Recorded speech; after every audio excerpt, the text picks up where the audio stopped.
ধরে বাংলাদেশের জনগণ যেভাবে নিপীড়িত হয়েছে, অত্যাচারিত হয়েছে, লাঞ্ছিত হয়েছে, অপমানিত হয়েছে, সেইখান থেকে এদেশের মানুষ তার আত্মসম্মান ফিরে পেতে চায়, এদেশের মানুষ তার মর্যাদা ফিরে পেতে চায়, এদেশের মানুষ নির্বিঘ্নে নিরাপত্তার সাথে ফিরে পেতে চায়।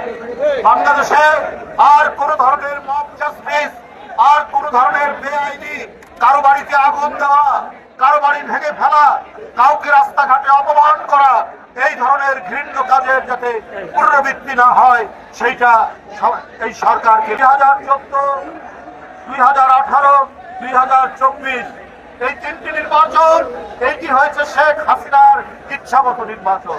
এখানে ভোটের দরকার পড়েনি, এখানে নির্বাচনের কোন নিয়ম নীতি দরকার পড়েনি। শেখ হাসিনা যাকে চেয়েছে তাকেই নির্বাচনে পাশ করা হয়েছে।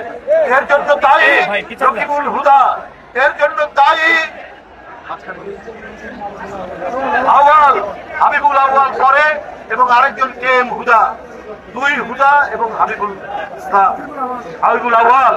এরা জনগণের যে ইচ্ছা, ইচ্ছা মতো তারা নির্বাচন করেনি। তারা শেখ হাসিনার আনন্দ লাভের জন্য, শেখ হাসিনার ইচ্ছা পূরণ করতে গিয়ে নির্বাচন করে।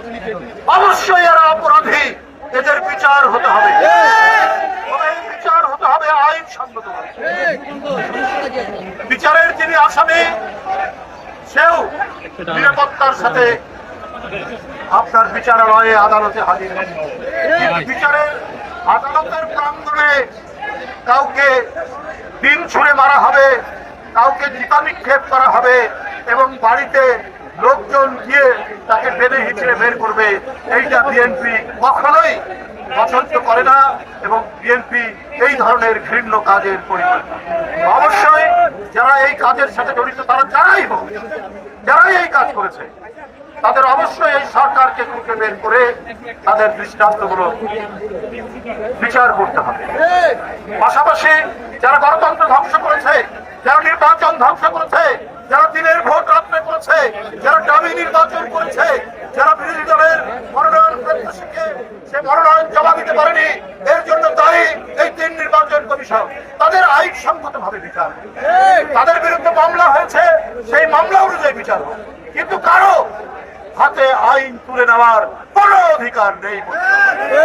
তাই বন্ধুরা আমার, এই ধরনের ঘটনার পুনরাবৃত্তি আমি অন্তর্বর্তীকালীন সরকারকে বলতে চাই।